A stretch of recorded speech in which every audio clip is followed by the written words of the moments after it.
90 రోజుల కోర్సు పూర్తి చేస్తే చాలు 100% ప్లేస్మెంట్ సపోర్ట్ తో సాఫ్ట్వేర్ జాబ్ మీ సొంతం. వెంటనే కోడ్ జ్ఞాన్ డెస్టినేషన్ ని సంప్రదించండి. నమస్కారం రస్తామేనిపల్లి గారు. నమస్తే. నాకు ఎక్స్ట్రా మ్యారిటల్ అఫైర్లో లవ్ ఉంటుందా అండి? మీరు మనం ఇట్లాంటి డౌట్లు ఉంటుందా అనే క్వశ్చన్కి రియల్గా కూడా ఉన్న వాళ్ళకే తెలుస్తుంది. But as a psychology, as a life కోచ్గా నేను కొన్ని పారామీటర్స్ అయితే చెప్తాను.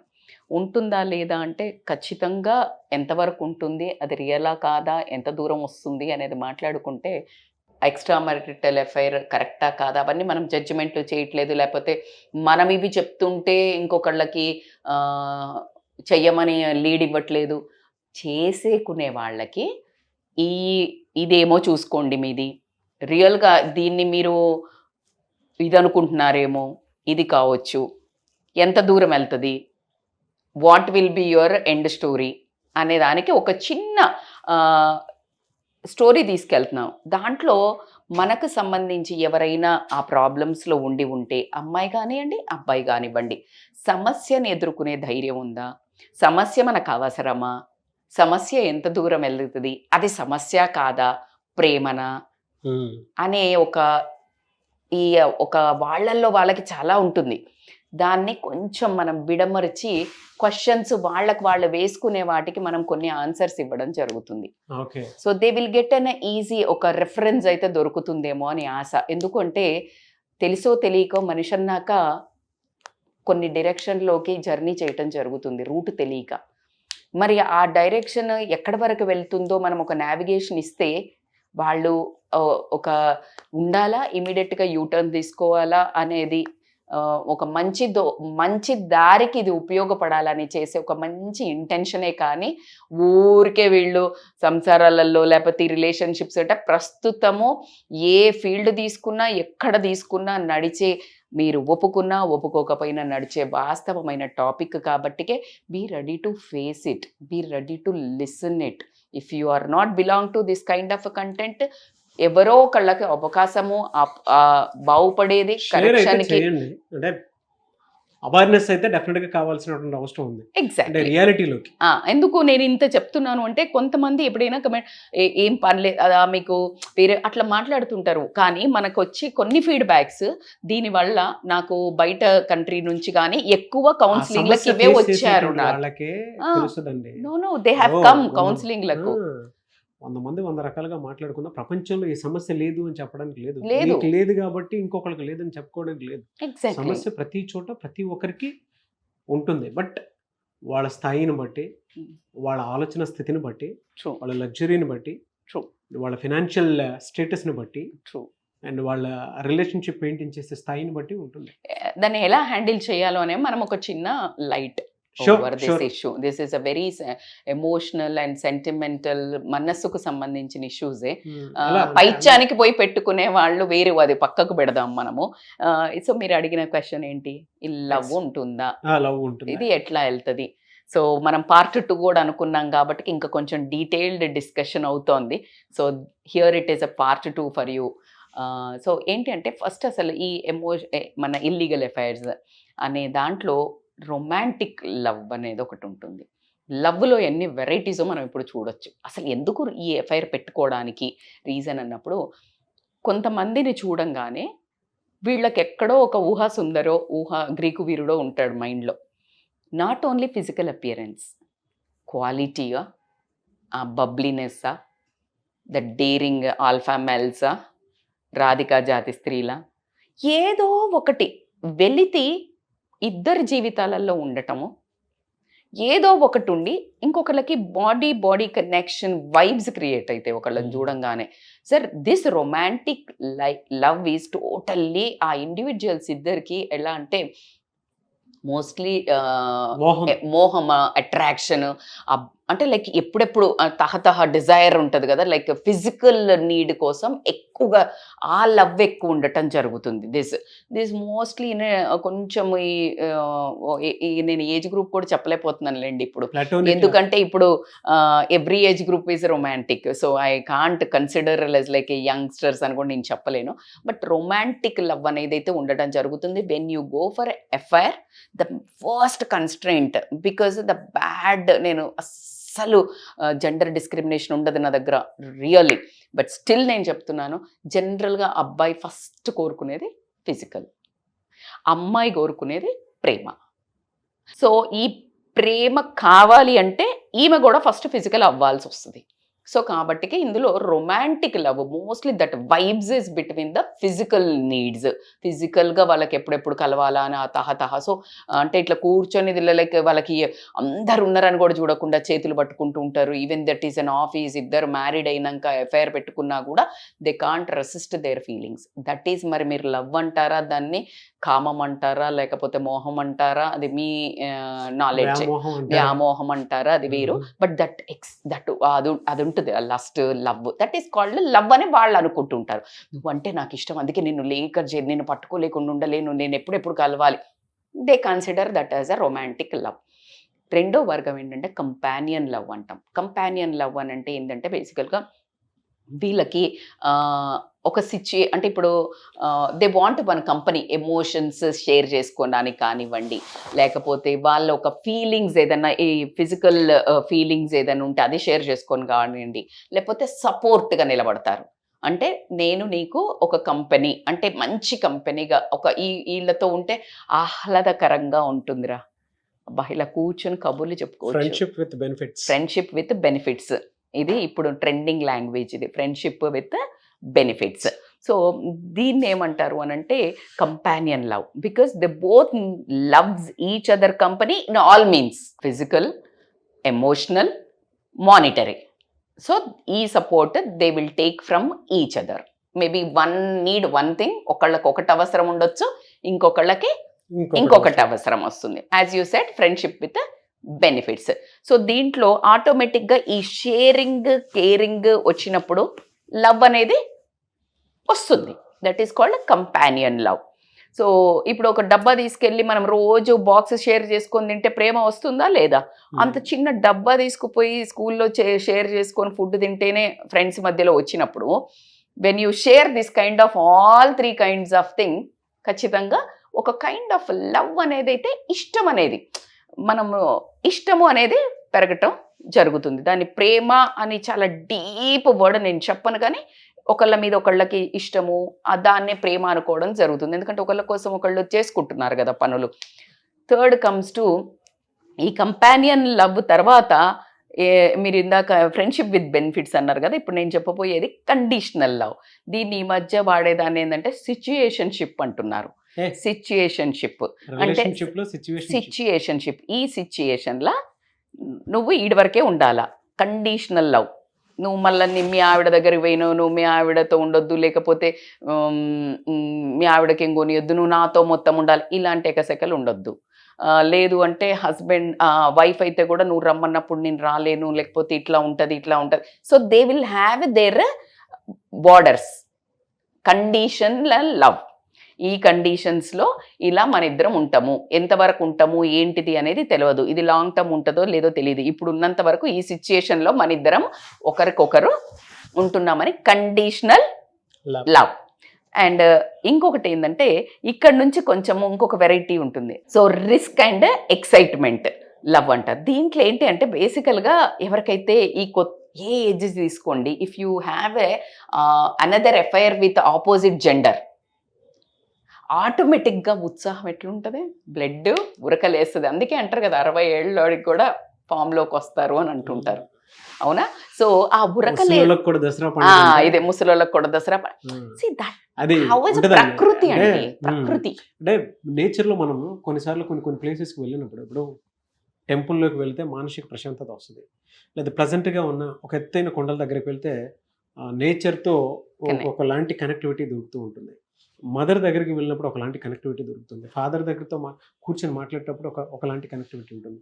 స్కూల్లో వెళ్ళినప్పుడు ఒకలాంటి కనెక్టివిటీ ఉంటుంది. ఈవెన్ మనం ఒక పువ్వుని చూసినా కూడా సో అక్కడ నుంచి వచ్చేటువంటి ఫీలింగ్స్ అనేవి చేంజ్ అవ్వడం జరుగుతుంది. అవును, ఖచ్చితంగా. అలాగే నేచర్ ఒక స్మెల్ చూస్తే కూడా you will get different kind of. So nature లో ఆపోజిట్ జెండర్ చూసినప్పుడు ఒక రకమైన ఉత్సాహం. సో ఇదేంటంటే కొత్తగా ఇప్పుడు ఎఫ్ఐఆర్ పెట్టుకున్నారనుకోండి, వీళ్ళకు ఎప్పుడెప్పుడు కలవాలా అని తహతహ రిస్క్ చేస్తుంటారు కదా, దొంగతనంగా కలవటము, అబద్ధాలు చెప్పి వెళ్ళటము, ఈ ఎక్సైట్మెంట్ అంటే ఇప్పుడు ఆపుకొని ఇక్కడ అబద్ధాలు చెప్పి వెళ్తారు కదా, they will have a intense love. ఇప్పుడు ఇన్ని ఇట్లా తెగదెంపులు చేసుకొని వెళ్ళినప్పుడు they will get attracted to each other so much, by that they will feel that it is a too much love ఉంది మా ఇద్దరిలో. బట్ ఇక్కడ ఏంటంటే వద్దన్న పని ఎక్కువ చేసినప్పుడు ఎంత కిక్ ఉంటుందో, so this is all about risk and excitement love. Risk always temporary only obviously. So దానికి పరిణామాలకి వెళ్తున్నాం మనం కిందకి. ఇన్ఫ్లుయెన్స్ డబుల్ ట్రిపుల్ ఉంటుంది. ఎందుకు మనం మనోళ్ళే వ్యాలిడేషన్ ఇస్తారు. సో దాని తర్వాత ఏంటంటే ఇంకా కొన్ని ఎమోషనల్ ఫుల్ఫిల్మెంట్ లవ్ అంటారు. ఎమోషనల్ ఫుల్ఫిల్మెంట్ అంటే ఏంటి అంటే ఇప్పుడు వీళ్ళకు ఎమోషనల్ నీడ్స్ ఉండొచ్చు, ఒకరికొకరు వినడానికి లేకపోవడము, లేకపోతే ఏదైతే ల్యాకింగ్ ఉందో వాళ్ళ రెస్పెక్టివ్ మ్యారేజెస్లా అది అదుటి పర్సన్లు ఇద్దరు పూర్తి తరహాగా సరెండర్ అవ్వటం. నువ్వేమి చెప్పినా నువ్వేమి చేసినా ఇది చాలా క్లియర్ అండి. అంటే మనం చాలాసార్లు డిస్కస్ చేసుకుందాం. ఎక్స్ట్రా మ్యారిటల్ ఎఫెక్ట్స్ స్టార్ట్ అవడానికి బేసిక్ అతి భయంకరమైనటువంటి కారణం ఏదైనా ఉంది అని అంటే wife and husband time spare చేసుకోలేకపోవటం, అంటే ఆ షేరింగ్ లేకపోవటం వల్ల ఎమోషనల్ నీడ్స్ హాంట్ చేస్తూ ఉంటాయి. ఈ పైన డిస్కనెక్ట్ అవ్వడానికి టైం ఉంది, ఇక్కడ ఇది చాలా పెద్దది. ఇది చాలా అసలు దీన్ని ఏ రకంగానూ కూడా థెరపీ తీసుకోవడం తప్ప వేరే ఆప్షన్ కూడా లేదు. ఎమోషనల్ డిపెండెన్సీ కూడా ఎలా స్టార్ట్ అవుతుందంటే వాట్సాప్ లో కానీ, లేదంటే ఇన్స్టాగ్రామ్ లో కానీ, ఫేస్బుక్ లో కానీ, లేదా అదర్ ప్లాట్ఫామ్స్ అంటే డిజిటల్ ప్లాట్ఫామ్స్ నుంచి మనకు అది వస్తూ ఉంటుంది అనమాట. దానికి వెరీ క్లియర్ అండి, వెరీ క్లియర్ ఎమోషనల్. అంటే ఇప్పుడు నేను కొంతమంది మనకు కమెంట్ చేస్తారు, నేను చాలా బాగా చూసుకుంటాను, నేను చాలా బాగుంటాను, బట్ స్టిల్ పెట్టుకున్నాడు, అవి ఆ పైనకు వస్తాయి. అర్థమవుతుందా? ఇది ఏంటి అంటే ఇది because of lack of loneliness, understanding, lack of understanding, empathy, situation బండీస్, ఇవన్నీ support, lack of support, trust, ఇవన్నిటి మీదకి వచ్చినప్పుడు ఈ ఎమోషనల్ గా వేరే ఒక పార్ట్నర్స్ మీద. అందుకే పెళ్లి చేసుకున్నది ఏంటంటే మరి వేరే అబ్బాయి దోస్తులు ఉంటారు కదా మేడం, అమ్మాయి దోస్తులు ఉంటారు అంటే ఈ always need this opposite gender companion. అయితే ఇద్దరు షేర్ చేసుకొని ఒక ఇంట్లో ఉండాలనే ఇద్దరు ఆపోజిట్ జెండర్ కి పెళ్లి చేసిండ్రు కదా.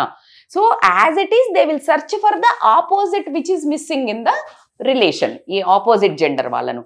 సో కాబట్టి అది ఇల్లీగల్ ఎఫైర్, మన కల్చర్ కి రాంగ్ కాబట్టి. బట్ ఫిజియోలాజికల్ ప్రాసెస్ లో ఏంటంటే అది అదే కోరుకుంటది. బ్రెయిన్ హార్మోన్స్ ఏం కట్టుకుంటుంది అంటే ఆపోజిట్ సెక్స్ని కోరుకోవడం జరుగుతుంది. ఆ వినడానికి, ఆ వ్యాలిడేషన్కి, ఆ పొగట్టానికి, లేకపోతే వాళ్ళకున్న హార్మోనల్ రిలేషన్ని బ్యాలెన్స్ చేయడానికి ఆ లవ్ అనే ఒక హార్మోన్, లవ్ హార్మోన్స్ ఏమున్నాయో అవే వాళ్ళకి ఎక్కువ సూదనింగ్ ఉండడం జరుగుతుంది. కాబట్టి ఇక్కడ మిస్ అయినాయి, వాళ్ళు ఎమోషనల్ ఫుల్ఫిల్మెంట్ కోసం వెళ్ళటం జరుగుతుంది.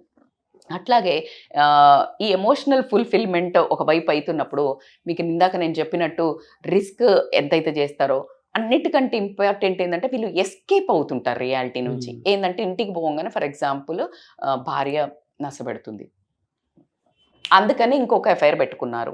సో దిస్ రియాలిటీని వైఫ్ అనుకో, హస్బెండ్ తాగి వస్తాడు, అసలు పట్టించుకోడు, తనకి టైం ఇవ్వడు, తను అంటే like no other things are satisfied for her, even emotional, even monetary, even physical. So ఈ రియాలిటీ నుంచి ఎస్కేప్ అవ్వడానికి ఇంకో ఇద్దరు కనెక్ట్ అవ్వడం జరుగుతుంది. అక్కడ వాళ్ళిద్దరివి ఫుల్ఫిల్ అవ్వడం జరుగుతుంది. So they escape from the reality and they go for this kind of a love అనేది ఒక పేరు పెట్టుకొని అదొక కొత్త, అక్కడి నుంచి ఒక కొత్త రిలేషన్ పుట్టుకు రావడం జరుగుతుంది. అట్లా కాకుండా ఇప్పుడు ఇది చేశారు కాబట్టి ఇవన్నీ చేయంగానే మీరు అనుకుంటారేమో ఒకటి ఖచ్చితంగా మిస్ అయ్యేది ఏంటంటే ఇవన్నీ పెట్టుకోగానే సంబరం కాదు, గిల్ట్ అండ్ కన్ఫ్యూజన్ స్టార్ట్ అవుతుంది బాగా. సో ఏమవుతుందంటే గిల్ట్ అండ్ కన్ఫ్యూజన్ స్టార్ట్ అవుతుంది ఈ రిలేషన్లో. ఎలా అంటే they know they are doing wrong, because మనం పుట్టింది 200%. నాకు బయట కంట్రీస్ గురించి నేను చెప్పను, కానీ when it comes to this India, మన కల్చర్ ప్రకారం తీసుకుంటే ఖచ్చితంగా ఏంటి అని అంటే గిల్ట్ అనేది తెలుస్తుంది వాళ్ళకి. ఏది రాంగ్, మన సంస్కృతి కాదు అనే గిల్ట్, ఆ కన్ఫ్యూజన్లో ఈ ప్రేమ ఎదుటి పర్సన్ మీద ఏముందో అది వాళ్ళకు ప్రేమ తెలియదు. కన్ఫ్యూజన్ అనేది బాగా డెవలప్ అయిపోయి మానసిక ప్రశాంతత మాత్రం జీరోకి రావడం జరుగుతుంది. ఇక్కడి నుంచి అసలు లైఫ్ స్టార్ట్ అవుతుంది. ఎందుకంటే ఖచ్చితంగా ఇక్కడ లవ్ ఉండదండి. ఇంకా ఏదైతే వేరే దగ్గరికి పోతుందో ఈ గిల్ట్ అండ్ కన్ఫ్యూజన్ స్టార్ట్ అవుతుంది. మనం ఫస్ట్ స్టార్టింగ్లో అన్నీ ఉన్నాయనుకున్నాము. రొమాంటిక్ లవ్వా, కంపానియన్ లవ్వా, లేకపోతే కండిషన్ లవ్వా, రిస్క్ ఇట్లా అంటే వాళ్ళకి రిస్క్ అండ్ ఎక్సైట్మెంట్లో పుట్టే లవ్వా, ఏదో సరదాగా స్టార్ట్ చేసిన లవ్వా, లేకపోతే ఎస్కేప్ ఫ్రమ్ ద రియాలిటీ లవ్వా, లేకపోతే ఎమోషనల్ ఫుల్ఫిల్మెంట్గా అనుకున్నాం కదా. ఇక్కడ ఏదో లవ్, మొత్తానికైతే లవ్ అనుకుంటున్నారు. ఇక్కడికి రాగానే స్టార్ట్ అవుతుంది ఒక గిల్ట్, ఒక కన్ఫ్యూజన్. ఇది ఏంటి, ఇటు వెనక్కొస్తే భార్యతో ఎలా మెయింటైన్ చేయాలి, అక్కడికి పోతే ఆ ప్రేమించిన వాళ్ళతో ఎలా ఉండాలి, భర్తతో ఎలా ఉండాలి. సో ఈ విపరీతమైన గిల్ట్, కన్ఫ్యూజన్తో నరకం అనేది ఇక్కడ నుండి స్టార్ట్ అవుతుంది. ఆ నరకం ఏదైతే ఉంటుందో, వీళ్ళు ముందు ఏదైతే నరకము అనుకొని, కష్టం అనుకొని ఆ ట్రాప్లో పడ్డారో దానికంటే 100 times ఉంటుంది. అంటే ఇన్ని పారామీటర్స్ చెప్పారు కదండి, అందులో మీరు చెప్పిన వాటి అన్నిటిలో కూడా ఎక్స్ట్రా మ్యారిటల్ అఫైర్స్లో ఫలానాది ఒకటి ఉంది అనేటువంటి విషయం చెప్తూనే ఉన్నారు. బట్ అది లాంగ్ రన్ సస్టైనబిలిటీ ఉంటుందా లేదా అనేది, అంటే అది ఎథికలా కాదా అనేది కూడా కొంతమంది కన్ఫ్యూషన్లో ఉంటారు. ఈవెన్ వీడియో చూసేటువంటి వాళ్ళకి కూడా. మరి దానికి సొల్యూషన్ ఏంటి, అంటే ఎలా తెలుసుకోవాలి?